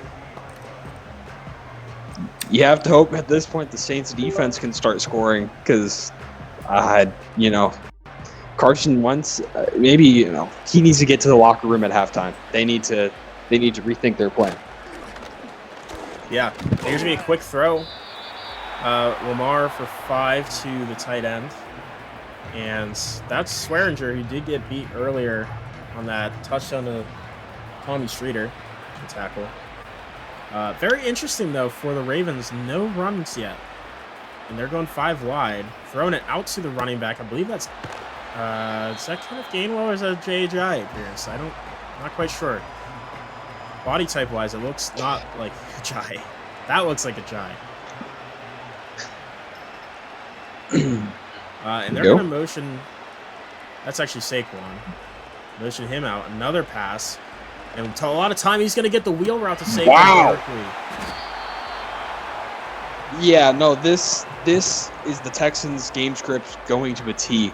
They've dominated in the trenches, and Lamar Jackson hasn't quite ran the ball that much, nor has the running backs, but they seem prepared. They seem to have taken an air approach this game and thrown the Saints off their groove. Offensively and defensively, the Texans are rolling. Yeah, and here's a pass pressured, but it seemed to be some sort of a screen, maybe? I'm not sure, but Cornelder that was the tackle on Barkley. Yeah, that was Barkley. Maybe Barkley's number 29. I'm not sure who all wears what number, but that might be a Jai out of the back for the 30. Good, double check that. Another motion. Yeah, Jai. And okay, we see Ajayi is number 30. Barkley's 29. Yeah, and Ajayi, I mean, he's been really heavily used here today in the pass game, but not a single run yet for this Texans offense, and they're going to continue that trend, motioning Ajayi out wide. They like that matchup versus Anzalone. Lamar, plenty of time, finds a man deep. It's caught for a touchdown again. Wow. And that's a great catch from Hunter Henry through contact for a touchdown. Jesus. It's you don't think it could get worse if you're the Saints, and it just gets worse. I mean, this looks like good coverage, but I mean, Hunter Henry turns the shoulder and just out muscles the secondary there and makes a beautiful touchdown catch. This is all going to plan for the Houston Texans and then some. Yeah, I mean, I think even them, they probably didn't even expect this performance. 35 points, and we're not even through the second quarter yet. At this rate, it'll be a 70-0 game if this trend continues. Yeah, and the Saints, they need to get their act together on offense. Their defense obviously can only do so much. I mean, 50 yards was their worst field position for the Texans. They need to do better. Cam Akers, nothing on the ground. These white boys know how to tackle quickly. And it's their run game again. I mean, I don't know if Mark Ingram really would have done much, but haven't found success. Here's another one. No gain again. Trying to change the pace of the game. Maybe you think at this point you need to stop trying to run the ball until the score is even remotely closer. The Texans are getting the football back. Just to remind the folks at home, the Texans are starting with the football at the half. So you need to do something now. Wow. Okay. Cam Akers. I don't know. That looks good to me. That looked like a first to me. Tackled short. Yeah, Is I that- would review that. I would throw the challenge if Although I that was is- the Saints that is here. within 2 minutes, so I think that goes to the officials. It goes to New York, but they're going to punt on 4th and inches, and I think that is a terrible decision. But they're playing it safe here. They can't afford another turnover. They're at least going to flip the field position and maybe trust their defense, and they're going to get, down at the 26. That's pretty solid. Lamar, again, I mean, Efficient. Ray hasn't had to do a ton, but he's done everything right for the most part. But now Lamar in this offense has a chance to go up 42 points. Lamar finding an open man. What was that throw? Wow. Miscommunication there, maybe. Yeah. No, threw it to his feet. There was nothing there. If you're the Saints, I think what you want at this point is to get out of this half and go into halftime and try to scheme up some kind of plan. Yeah, because they need something different here. There's a quick throw out to Van Jefferson for 7. But, yeah, the Saints, they need to go into the locker room and regroup. They need to regroup. I think this just got too bad too quickly for them, and they need to get their things together here. There's a quick one broken up, and that's a good play. Zaven Collins, the rookie, defensive rookie of the year. Nice play. The pass breakup on Ajayi. I mean, despite what the score might tell you, the Saints defense hasn't played all that terribly. They've forced a few stops on the Texans, and it's just unfortunate because they've had to defend bad field position multiple times, and you just can't do that when you're playing against Lamar Jackson. But this, they seem to be stopping the snowball perhaps a little bit. Maybe Carson Wentz can get something going here. Yeah, and they have under a minute to go with all 3 timeouts. This is a good opportunity from the 32-yard line. Let's see if they can make anything happen. Wentz firing, and wow, I mean, that's a great throw. Just dropped by Justin Jefferson. You don't see that very often. No, I think those linebackers laying down the wood, they're known for that. So, yeah, we gotta figure something else out. I think the jitters for this whole team is just getting to each player, honestly, no matter how good they are. And there's Jimmy Graham on a quick catch for 6. Timeout for New Orleans. They're coming out in 3rd and 4 here with some hope for points. Wentz, quick. It's going to be high, almost intercepted. Wow. And luckily, I don't know who number 49 is, but he was there to break that one up and play defender. And here's a punt. I don't blame them for punting it necessarily as much here, but still. It's tough to put it away when you're down 35. Fair catch at the 19 for the Texans. And, yeah, I mean, 40 seconds left. Texans all 3 timeouts. They could still go down the field and try to score here. We'll see how aggressive they are. It looks like they're going to be aggressive, motioning out Ajayi to the right side here. Full-out blitz there. Ajayi getting tackled quickly. Getting a 6 by Keanu Neal. No timeouts, though. Looks like they're going to let this one go to halftime. They're happy with their 35-0 lead, and I don't blame them. Wow. Nightmare for the New Orleans Saints here in Tampa. And it looks like the head coach actually has some zins tucked into his bottom lip, and that might be part of the problem. I wonder if, perhaps there was some action going on with the, there's a lot of drama around Marquise undefined last name, and you hear the term black magic thrown around loosey-goosey, but there's definitely something going on here. Yeah, and we're actually mistaken. The Texans actually get the ball because of the turnovers. We forgot that the turnover is so quick for the Texans. They got the ball first here. That's why I thought, they needed to do something. New Orleans did, and they didn't. So now Houston might just be able to blow the door open. Yeah, I mean, Saints need a stop here. If they can get a stop, they have a chance. And there's going to be a high throw, and there's a flag, our first penalty of the game. That might be a bad one, though. Pass interference. Defense. Yeah, pass interference on Alex Anzalone, who's been picks apart today, honestly, on that wheel route to J.J. earlier. He's been targeted multiple times here. We got Saquon motioning out to the left side. He gets the pass. Not able to get much. That's a great tackle. Loss of 3. I believe that's Keon. Yeah, no, and in recent Super Bowls, we've seen a lot of Steelers and I believe Steelers, Patriots, and I think the Eagles were there for a couple of times. Yeah.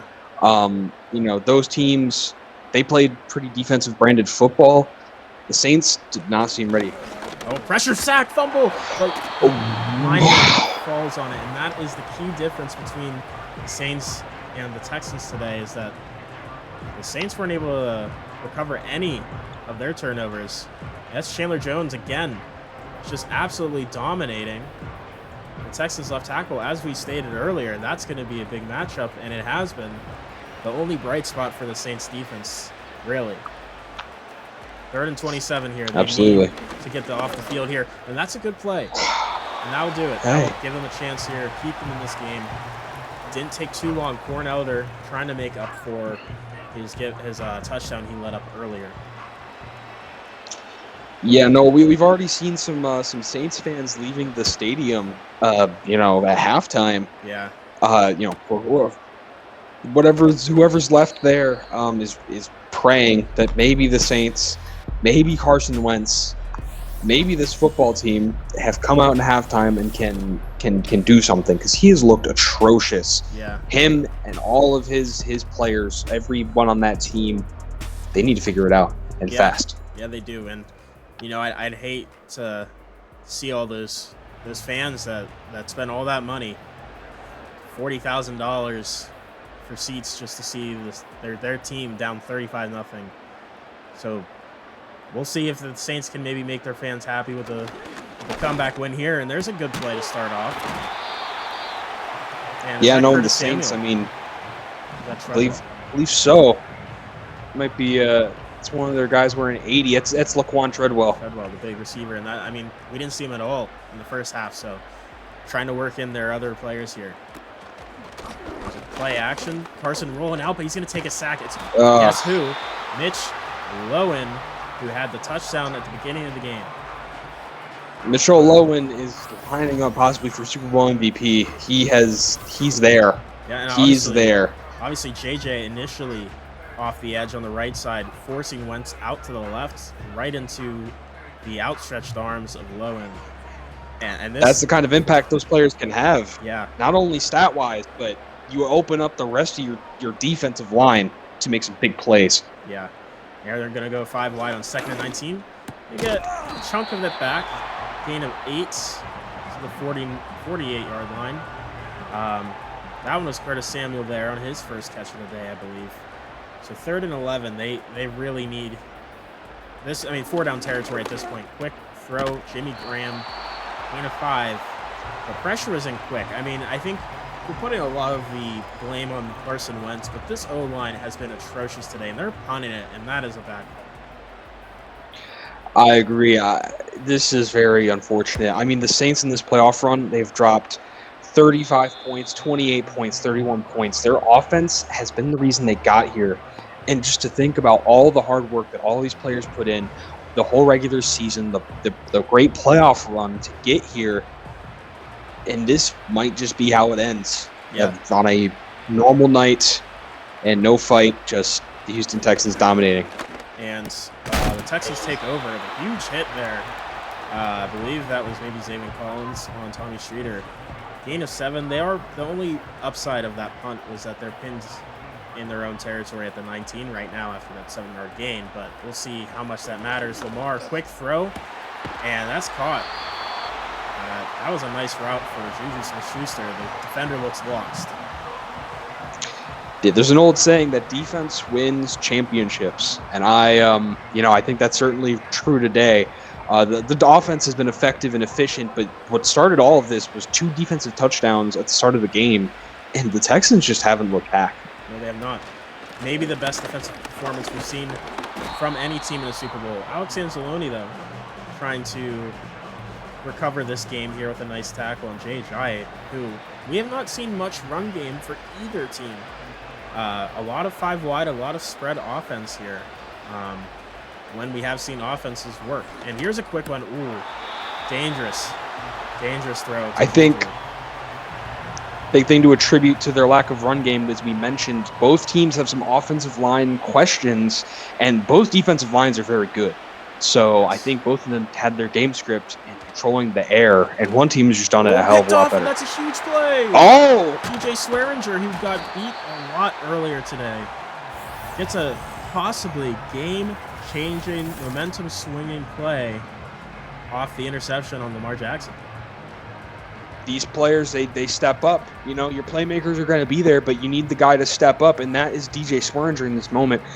He gives his team an opportunity. You know, one more drive by the Texans, it might have mathematically sealed this game.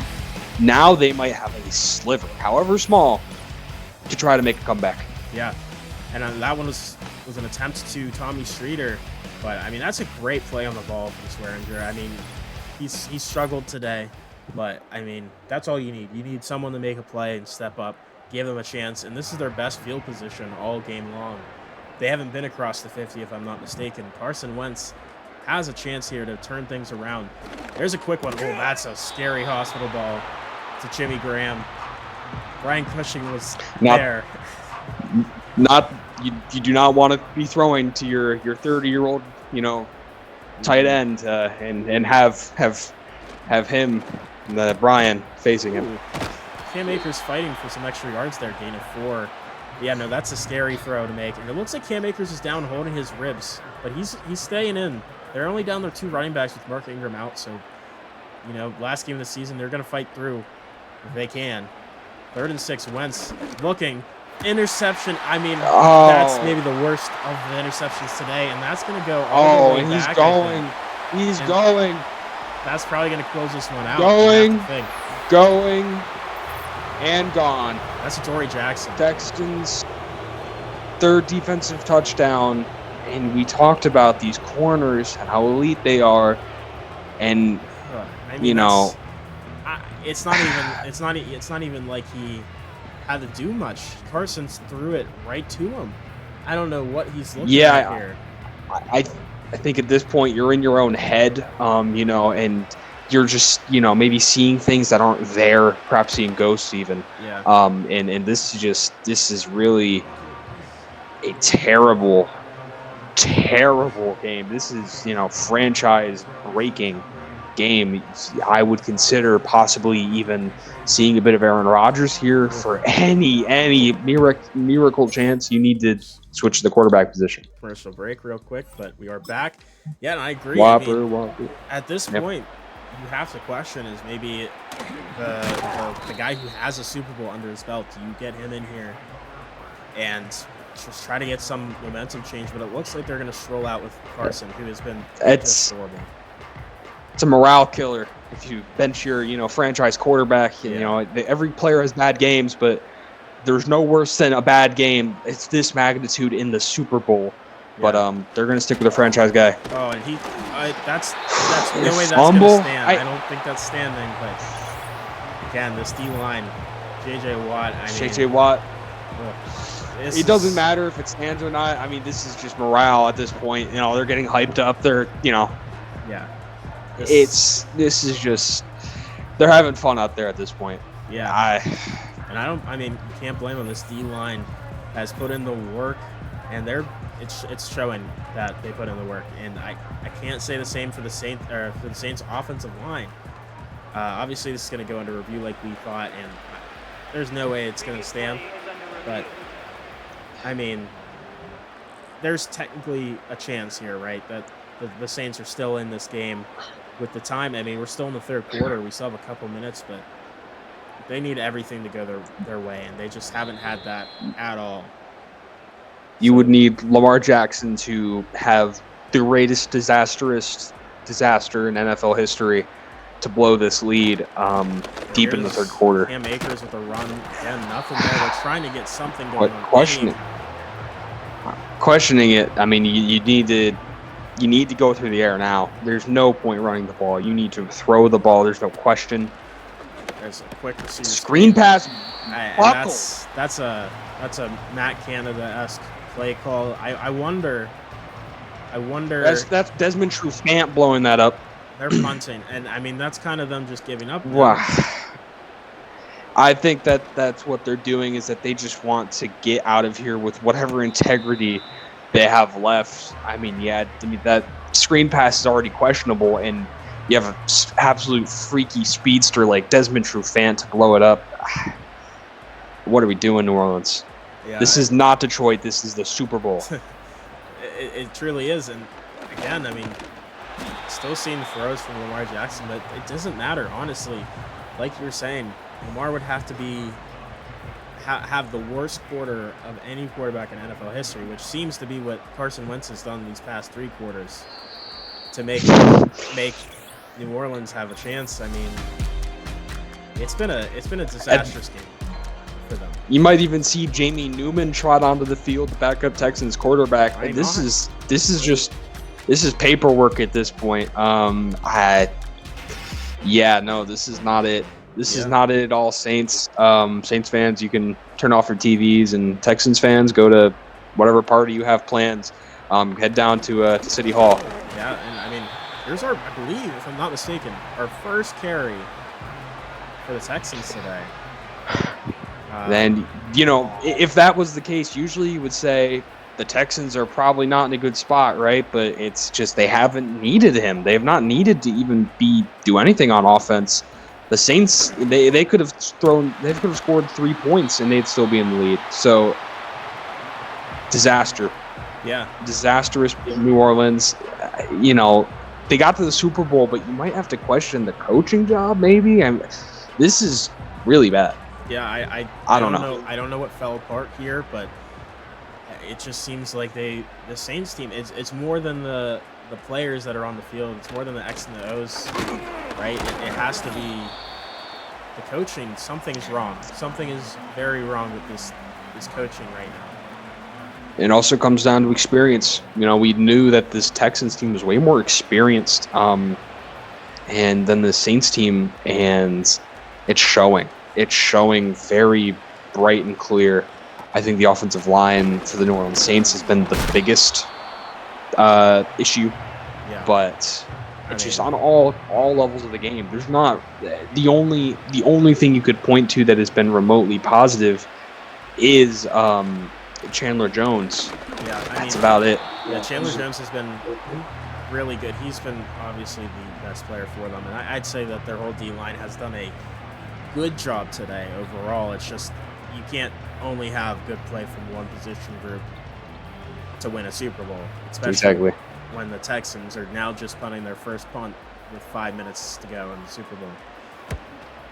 Yeah, the secondary for the Saints have been questionable. I mean, Corn Elder, we've seen him get just dominated in the passing game. Taron Johnson hasn't quite been there, nor has Jamar Taylor. Yeah, I mean, I would say they're not getting much help out there. It's very interesting that we haven't even had to call their names at all. Those top 2 corners have not been targeted at all, and I think that's just a very bad scheming issue with this defense of letting their worst players get targeted. When DJ Swearinger is the name that we're calling, is the only name we're calling, something's definitely awry. Yeah, I think it's difficult too here with the Saints offense to truly understand how they managed to go this entire game and not get the ball out quicker to these really good receivers. I mean, they've gone to Cam Akers a million times, it seems like, through the air. And they even have more first downs than the Texans, mind you. That stat just popped up. 8 first downs for New Orleans to 6 for Houston. And that's just the story of this game. It's a mind-boggling game. You won't see this type of game ever again, probably.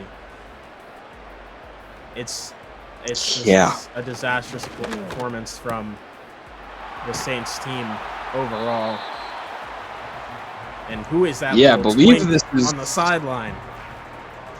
They have I think Rose, and this is the problem. Hit the weight rooms. Got to do the basics coaching. They got this middle schooler on the sideline playing kicker. No wonder they have Jason Myers still here. They got a middle schooler as their other kicker. Like you said, they were cutting corners, definitely cutting corners, and I think that's showing. But no, I mean, Adam DeWolf is just a prepared, just starting at the top level, right? Yeah. He is the biggest difference maker of any team. Your coach, your staff.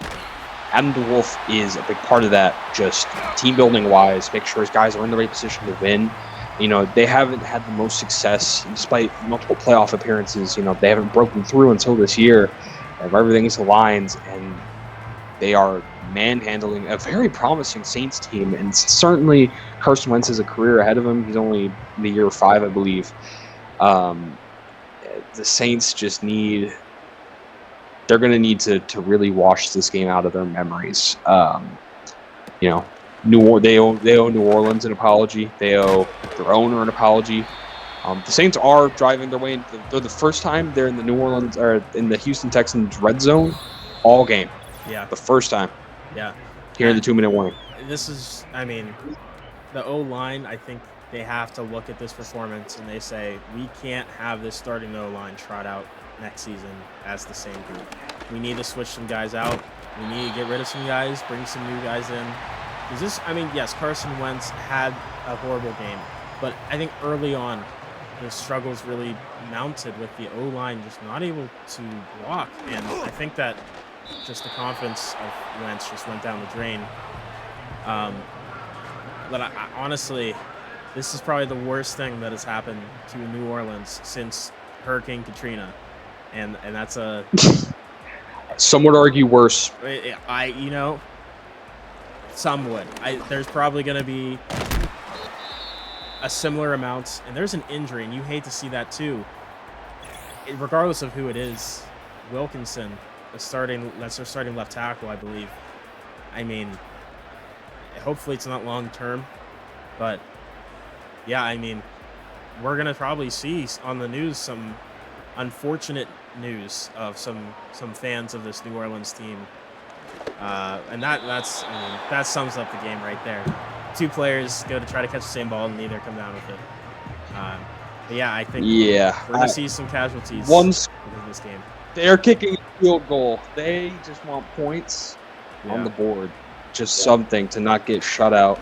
Almost blocked, but they are going to get 3. That's Myers, of course, the clutch factor coming into play, baby. Clutch factor, it's Burrell at least. You're not shut out. Yeah. It's really hard to find positives, It is. It is. Sure, and that was a great drive, but at the same time, that's garbage time. The Texans defense has been on the field majority of this game. So it's not they're impressive. just throwing out rookie coverages, very just vanilla. They're not worrying at this point. It's just let the clock run, make the tackles, and go celebrate this stellar performance. Yeah. I've heard some rumors, actually. Lamar Jackson in Tampa Bay here. He already has a party set up downtown Tampa Bay.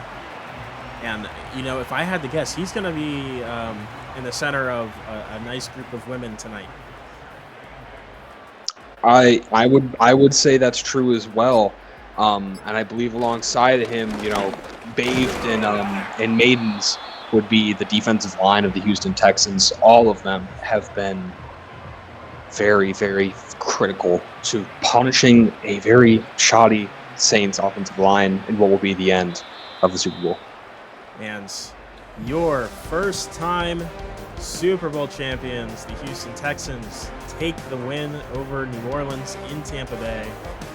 It's 42-3, and just absolute demolition. And here's the Gatorade, the orange slime coming out on DeMeco Ryans as the coach, who again famously only player and coach to play and coach at the same time. Here's Carson Wentz doing his good Skittle Stephon Diggs impression.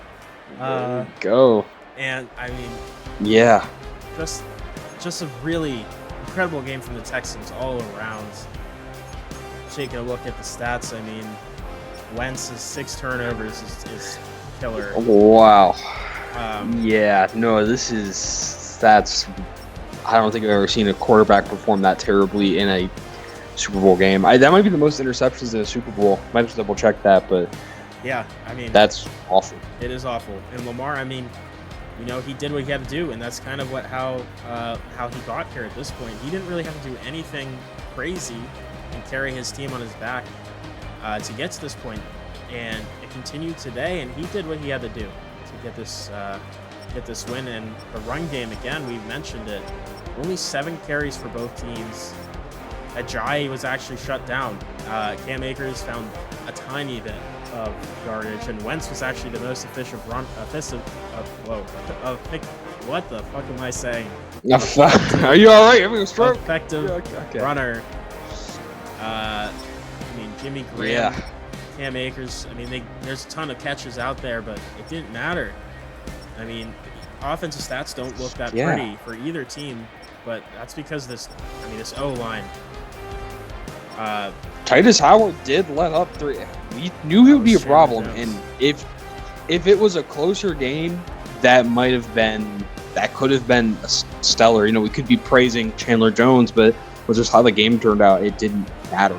Yeah, I think you have to lock Chandler Jones into a contract for the rest of his career here in New Orleans if you want any sort of success in the future, because he truly did Absolutely put this team on his back today. He was the best player far and away for this New Orleans team, and it really wasn't even close. Those are the kind of players you want in your team. Everyone else had kind of given up. I feels like after the halftime, even it was just the locker room was just lost. Yeah, and Chandler Jones just kept going. It didn't matter what the scoreboard was. He was focused on that play, on that down. Props to him, but yeah, wow. Yeah, it's a rough game for some fans out there, but it's an absolute celebration for others. Who would you give the game ball to for the Houston Texans? Oof. There's a lot of guys you could give it to on defense is where it's gonna go. I'd have to say it's tough. It's tough because I think these 3 D linemen specifically, I would give, if I could give it to a full group, it would just be the D line.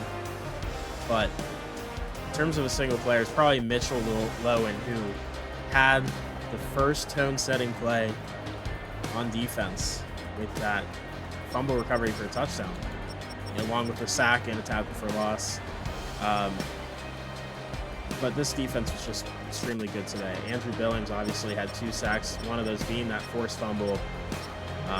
Who had the 2 defensive touchdowns? Go check that. That was for 3 actually. Trey Boston, Jackson at the end, Mitchell Lowen. I might give the player of the game, Trey Boston. We thought he would be a weakness on this squad. Picks them off twice, one for a score. He was doing what he had to do in terms of tackling as well. He had the most interception yardage, obviously, with 2.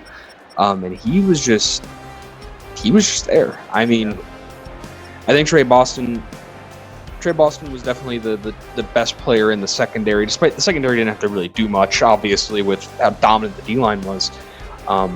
Ball didn't even go like 10 yards down the field, but Trey Boston was definitely there whenever the ball was delivered. It was usually landing in the hands of Trey Boston. Yeah, and obviously you can't not talk about J.J. Watt. His presence, I think a lot of it. He still got a sack, 3 tackles for a loss, but you just look at every play that happened, it seemed like pressure was there, and a lot of the time Wentz had to roll out towards Mitchell Lowen, or maybe he had to pull up into the pocket because of the pressure from Watt. And his presence. Yeah, and that. Is I think you made a good point about the defensive line basically being the MVPs, because that's really why I wouldn't give Lowen the nod there for the game ball. Is that J.J. Watt did a lot of the dirty work. We saw Carson Wentz trying to make something happen, running away from J.J. Watt, blowing past the tackle, and then he walks right into Lowen, or he tries to step up and gets eaten up by Billings. But no, defensive line had a stellar performance, maybe one unlike we'll ever see again. Yeah, and I don't know how in God's name it happened after that performance. I mean, they did get to the Super Bowl, but Jay Gordon, the head coach for the Saints, does get re-signed to a deal 3 years, and they just hope that it doesn't involve this O-line because that was atrocious. Yeah, I think, maybe a dynasty is forming for the Houston Texans. They have some old players. We're going to see the retirements. Might see some big guys. I would suspect to see Brian Cushing retiring with this with the Super Bowl. I do see Aaron Rodgers Let's has take retired. a look quickly at that and see. Gabe Caramy, the starting right tackle for the Texans, leaves after 11 years and on top. Jeremy Capinas is a big loss there. Yeah. Jared Cook, Titans legend, who was with the Seahawks this season, retires. Aaron Rodgers, Geno Atkins, Ndamukong Suh. Corey Wooten, former Jaguars defensive end, retires. Mike Iupati, Trent Williams, another big name there. Julio Jones, Janoris Jenkins, another big name. Eric Berry, Marcel Reese, Tavon Austin, only 9 years in the league. That's Bryant. Virgil Green. It's not as big of a name. AJ Green. I care about him more. AJ Green. Matt Ryan. Monte Davis. Ray Rice. Ryan Arakpo. Brooks Reed. I believe he was with the Titans for a little bit. Percy Harvin. Ryan Kerrigan. Ton of names here. LaShawn McCoy. EJ Manuel after 9 seasons is gone. Clay Matthews. Ooh. Sean Lee. Yeah. It's a ton of guys. Texans just Caramy, Saints just those two. So it's always tough to see some of those really legendary players leave, but it's time to look for the future here. Trey Boston, fair enough with 2 picks, one being a pick. Trey Boston wins Super Bowl MVP, and that's the most dominant Super Bowl we've seen in the recent memory. I mean, some closer games here. And none of these games have been necessarily close, but it's the biggest one since this Detroit's first Super Bowl. Michael LaShore as MVP. But yeah, it's been a lot of, actually, and this has been interesting, a lot of 2-score Super Bowls. We haven't seen a single score difference in a Super Bowl since 2023. Chiefs and Niners. So, I mean, incredible performance from the Texans as a whole, and you have to really give it up to Adam DeWolf.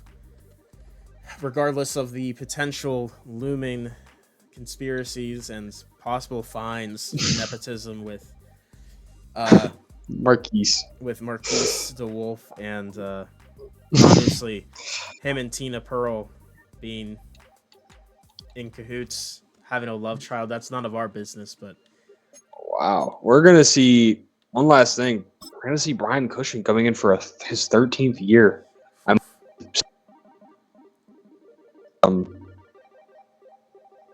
Sorry, I got called there. Can you still hear me? Yes, I can. It did cut out, but you're here now. Sorry. Yeah, no, sorry, I got called. But yeah, no. So, sorry about that. It's all right. Yeah, no. Brian Cushing, I think maybe his last ride here coming up next year, but who knows? Trying to run it back, and offensive player of the week for both sides. Justin Jefferson was really the only bright spot. Very short amount of bright spots there, and then Lamar Jackson for Texans, and then defensively Chandler Jones does get that 2-sack forced fumble performance shown there, and then Trey Boston obviously with his Super Bowl MVP performance. And I mean, that's just Brian Cushing trying to come back and see if they can win it all. And mock draft 4 here, looking towards the future. The Jaguars projected to take Kyrie Elam. Don't do it. Take Garrett Wilson. Yeah. I know. I think. I think steer clear of Kyrie Elam.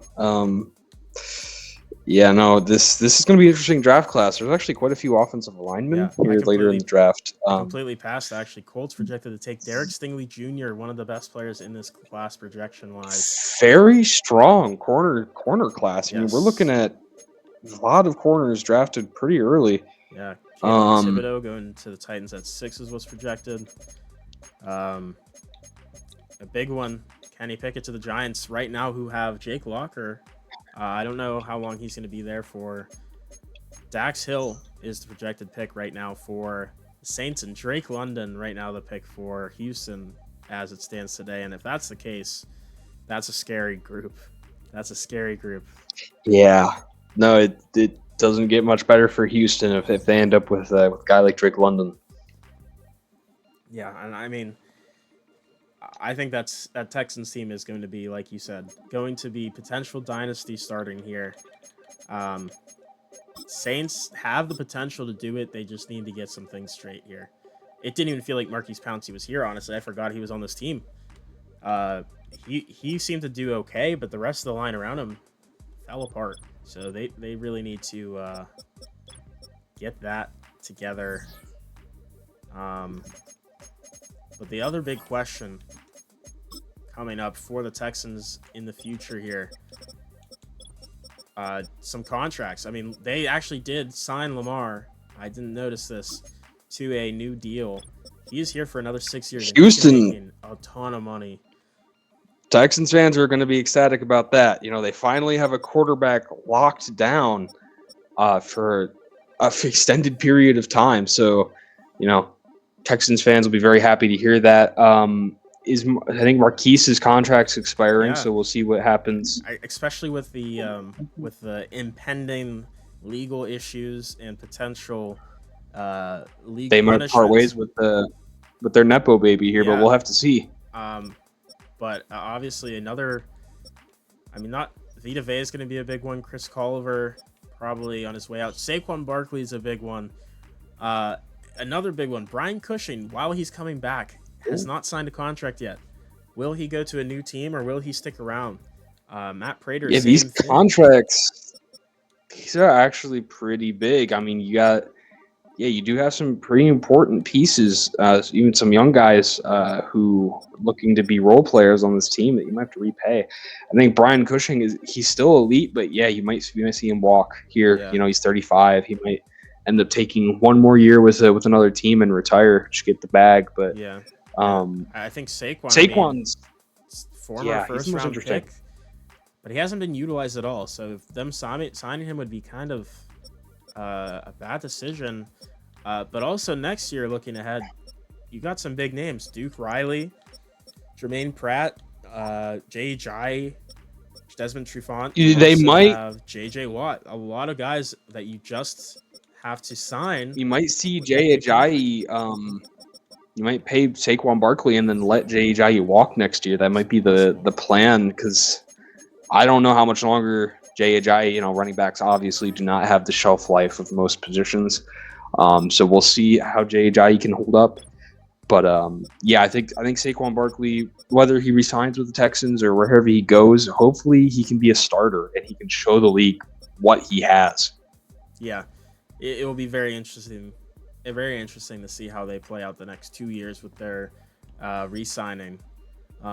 Titans have a handful of contracts, nothing super meaningful, but Kenny Britt is a big one name-wise. He's nowhere near the player he used to be, but they definitely are debating if they're bringing him back. But otherwise, they're not losing a ton here. They're starting punter, but they're going to have a lot of cap space here, almost $45 million to work with to turn this team around. I think they have a high pick. They have a chance to really jumpstart this. They're going to have money. Yeah, they'll have some money to work with. I think the Titans are in a good position for the future. I think they can definitely we might see a bit of a rebound. Yeah, we'll have to see how that plays out for them.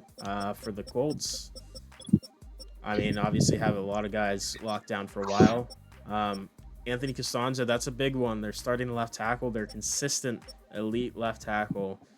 Not resigned yet. They do have a ton of money, $86 million cap space. They should be able to make this deal work. But maybe Costanzo just wants to go to a winning team for his final season. Maybe he could call up Houston. Maybe he could call up New Orleans and be like, hey, I saw that Super Bowl. Your left tackles are both I horrible. could see. Let's do this. I could definitely see.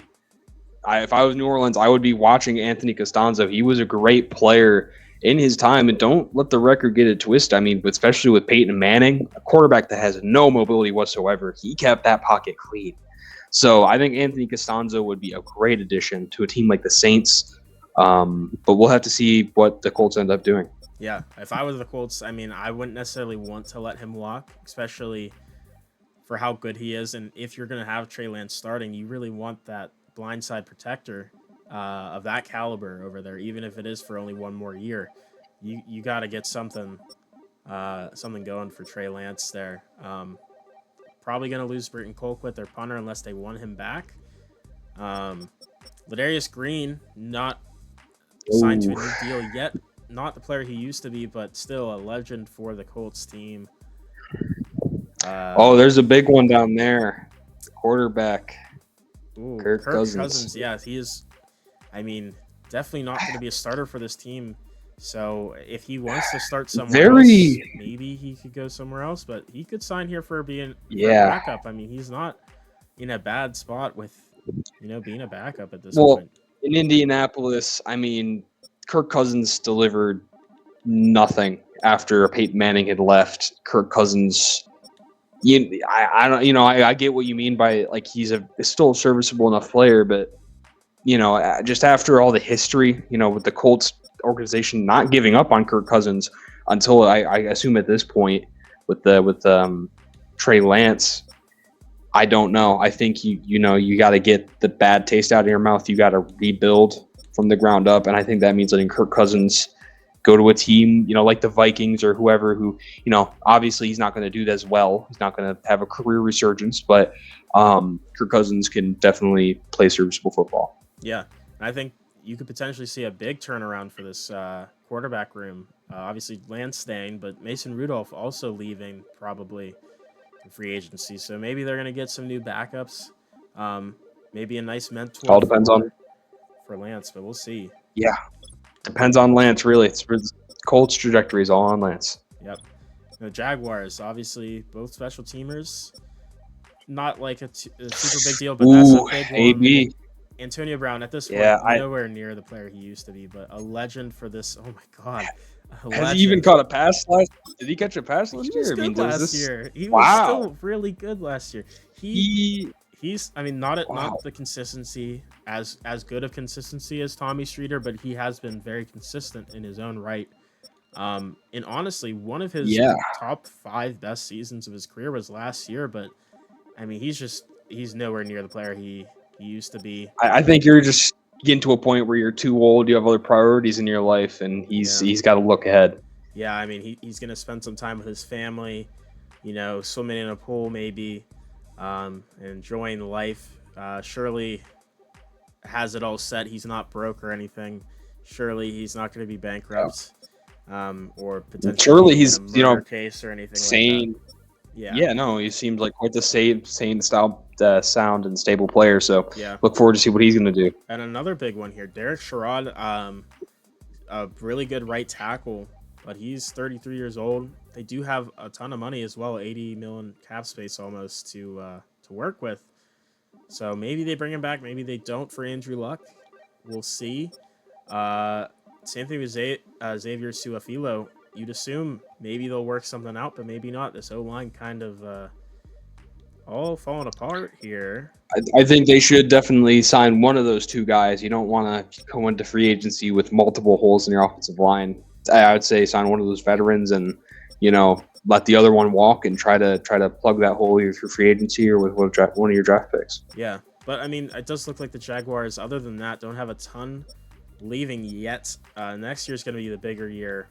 Andrew Luck looking for a new deal. Casey Hayward looking for a new deal. Isaiah Wynn going to look for a new deal. Taylor Rapp and Steven Nelson maybe looking for a new deal. So this year they might decide to try to load up and maybe make a run for a Super Bowl here before they have to maybe give Luck and Hayward and others contracts. but we'll see. Absolutely. I think they had a great bounce back after this season. I think they could definitely they load themselves properly. And who knows? They might be contending with the Texans for the division. This is a very interesting division in the coming years. I think there's a lot of interesting storylines to follow. Yeah, I agree completely. I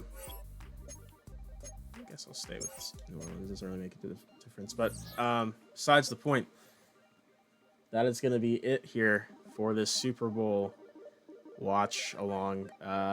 I didn't expect it to be this quickly of a turnaround here to get to the Super Bowl, but we got it in one season after the initial video. I'm going to keep streaming in the future. Probably not tonight, but another day. Yeah, let the fans at home stew on that catastrophe for the Saints. But I mean, Texans fans, enjoy your parade. Yeah, and You earned it. What a absolute game, just dominating game for the Texans fans to really just brag about to everyone else. And Adam DeWolf, great job with this team building. And I'm very interested to see how Marquise DeWolf does. So thank you all for watching this wonderful game and seeing how this has developed. Have a good one. Bye-bye.